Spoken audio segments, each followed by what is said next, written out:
시간이 되었습니다. 다 같이 사도신경으로 신앙 고백하시며 2024년 11월 22일 금요일 새벽 기도회 함께 시작하겠습니다.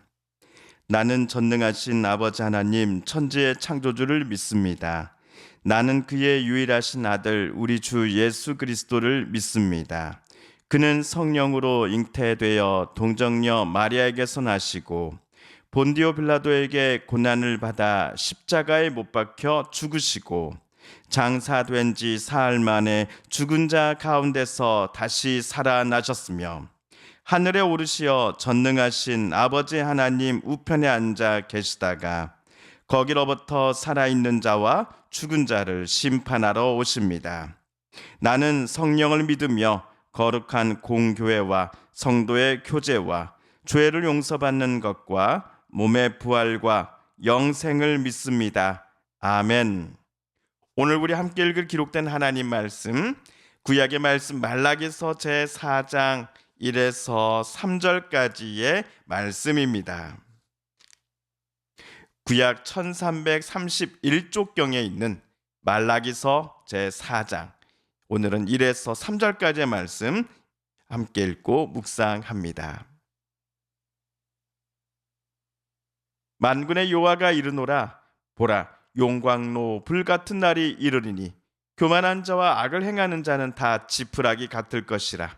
그 이르는 날에 그들을 살라 그 뿌리와 가지를 남기지 아니할 것이로되 내 이름을 경외하는 너희에게는 공의로운 해가 떠올라서 치료하는 광선을 비추리니 너희가 나가서 외양간에서 나온 송아지같이 뛰리라. 또 너희가 악인을 밟을 것이니 그들이 내가 정한 날에 너희 발바닥 밑에 재와 같으리라. 만군의 여호와의 말이니라. 아멘. 네, 우리가 어제 목요일 말라기 3장 12에서 18절까지 단락을 함께 읽었습니다. 말라기서 장수가 총 넉 장입니다. 어제부로 3장까지를 묵상했으니 이제 마지막 장 제4장만 남았습니다. 말라기가 선지자로서 하나님의 말씀을 대언하고 또한 기록했던 시기와 장소는 대략 주전 450년경에 예루살렘으로 알려져 있습니다.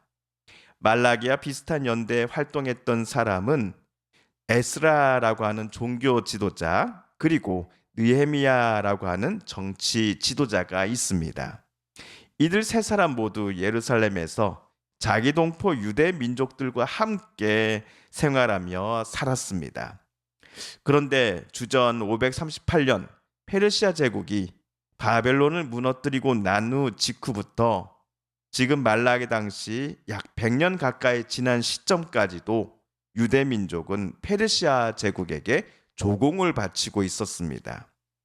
바벨론 포로 생활로부터 해방된 것은 맞는데 유대 민족만의 완벽한 독립을 쟁취한 때는 아니었다라는 것을 우리는 알고 있습니다.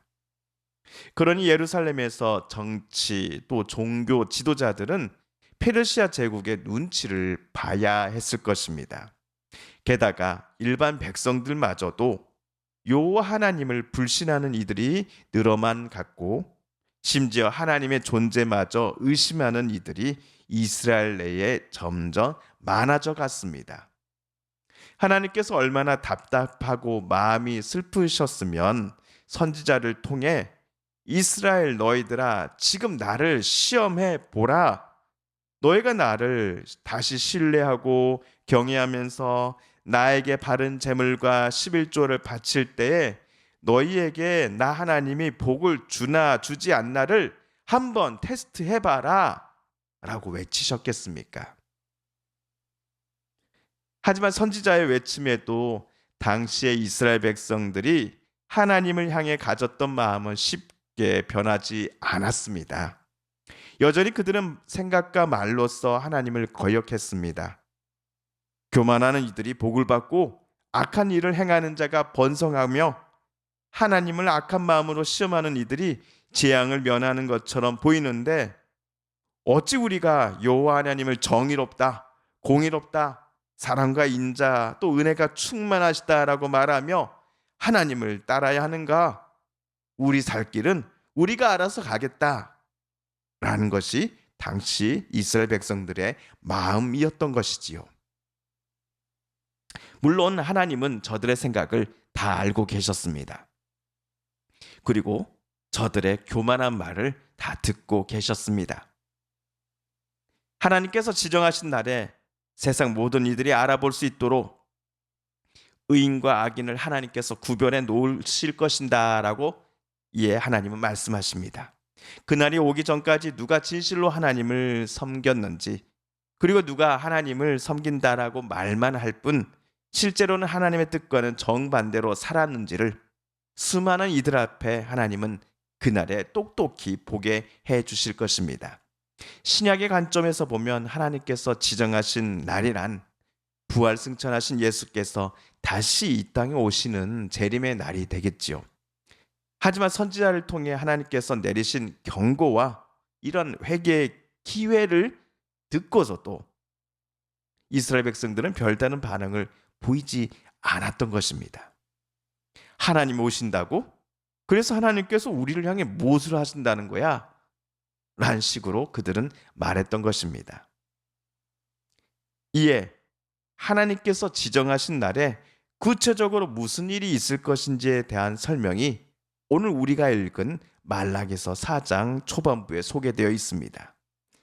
먼저 우리 4장 1절을 새번역 성경으로 다시 한번 읽어보겠습니다. 시작. 나 만군의 주가 말한다. 용광로의 불길같이 모든 것을 살라 버릴 날이 온다. 모든 교만한 자와 악한 일을 하는 자가 지푸라기 같이 다 타버릴 것이다. 그 날이 오면 불이 그들을 살라서 그 뿌리와 가지를 남김없이 태울 것이다. 하나님께서 지정하신 그 날에 있을 크게 두 가지 일이 있습니다. 첫째, 심판입니다. 농부가 추수를 마치고 남은 뿌리와 가지 그리고 해충들을 불로써 모두 태워버리는 것처럼 하나님께서 지정하신 날에는 교만한 자, 악한 자를 향한 심판의 불이 내려질 것이다 라고 하나님은 말씀하십니다. 이것이 문학적인 표현인지 아니면 정말 사실을 반영하는 것인지를 우리가 여기서 정하는 것은 의미가 없을 것입니다. 분명한 것은 앞에서 하나님께서 이스라엘 백성들에게 분명 회개의 기회를 허락해 주셨다라는 사실입니다. 그러나 여러 선지자들의 외침과 탄식에도 불구하고 끝까지 회개하지 않고 계속해서 하나님의 뜻과는 정반대로 살아가며 악을 멈추지 않는 이들에게는 하나님께서 지정하신 그날에 반드시 심판의 불을 하나님이 내리실 것입니다. 그리고 하나님께서 지정하신 그 날에 일어날 제 두 번째 일은 하나님을 경외하는 자들이 위로를 얻고 온전한 세움을 하나님께로부터 받게 된다라는 사실입니다. 우리 2절과 3절을 다시 한번 읽어봅니다. 시작. 그러나 내 이름을 경외하는 너희에게는 의로운 해가 떠올라서 치료하는 광선을 발할 것이니 너희는 외양간에서 풀려난 송아지처럼 뛰어다닐 것이다. 내가 이 일을 이루는 그 날에 악한 자들은 너희 발바닥 밑에서 재와 같이 될 것이니 너희가 그들을 짓밟을 것이다. 나 만군의 주가 말한다. 비록 눈앞의 현실이 캄캄하고 주변의 수많은 이들이 하나님의 뜻을 저버리고 우리에게 동참하여 똑같이 우리와 악한 일을 하자라고 할 때에도 끝까지 하나님의 뜻을 붙잡고 하나님 경외하기를 멈추지 않았던 이들을 향한 하나님의 보상과 위로가 하나님이 지정하신 그날에 완전히 성취될 것이다 라는 것입니다. 악한 자들로부터 억압받고 짓밟혔던 선한 자들이 있습니다. 그러나 하나님이 지정하신 그 날에는 하나님을 경외하는 자들이 하나님의 이름을 의지하여서 본인들을 그동안 짓밟았던 이들을 오히려 짓밟게 된다라는 것이 오늘 말씀에 나와 있습니다. 물론 하나님께서 지정하신 그 날은 아무도 모릅니다. 그 날짜가 언제인지는 하나님의 아드님이신 예수님도 모르시고 오직 하나님만 아신다라고 예수님은 제 아들에게 가르쳐 주셨지요. 즉 하나님의 뜻과 판단에 따라 그 날이 결정된다라는 것입니다. 그렇다면 우리가 그날이 언제인지를 알고자 하는 일은 무의미하다고 볼 수 있겠습니다.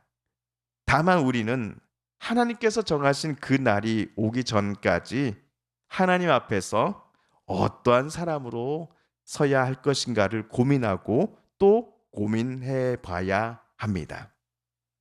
바라기는 하나님께서 저와 여러분을 향해 야, 너는 내 사랑하는 보배이다. 이 사람들은 내가 정말로 아끼고 사랑하는 사람들이며 그들은 지금까지도 늘 나 하나님을 경외하며 사랑하고 내 뜻대로 행하며 살아왔던 사람들이다라고 칭찬받는 우리 모두가 되었으면 좋겠습니다. 주님께서 가르쳐 주신 기도를 드리며 말라기서 말씀 묵상 제 12번째 시간을 모두 마칩니다. 하늘에 계신 우리 아버지, 아버지의 이름을 거룩하게 하시며 아버지의 나라가 오게 하시며 아버지의 뜻이 하늘에서와 같이 땅에서도 이루어지게 하소서. 오늘 우리에게 일용할 양식을 주시고 우리가 우리에게 잘못한 사람을 용서하여 준 것 같이 우리 죄를 용서하여 주시고 우리를 시험에 빠지지 않게 하시고 악에서 구하소서. 나라와 권능과 영광이 영원히 아버지의 것입니다. 아멘. 사랑하는 성도 여러분, 오늘 말라기서 말씀 묵상을 통해 하나님께서 저와 여러분에게 들려주신 하나님의 음성과 뜻을 다시금 떠올려 보고 싶습니다. 오늘 말씀 묵상 중에 우리가 깨닫고 다짐한 바대로 우리 정말 그렇게 살아가게 달라고 이 시간 하나님 앞에 기도드리길 원합니다. 마지막으로 우리가 가지고 나온 간절한 기도 제목 하나님께 아뢰며 하나님의 은혜의 보좌 앞으로 우리 더 가까이 나아가겠습니다. 함께 우리 개인 기도 시간 갖습니다.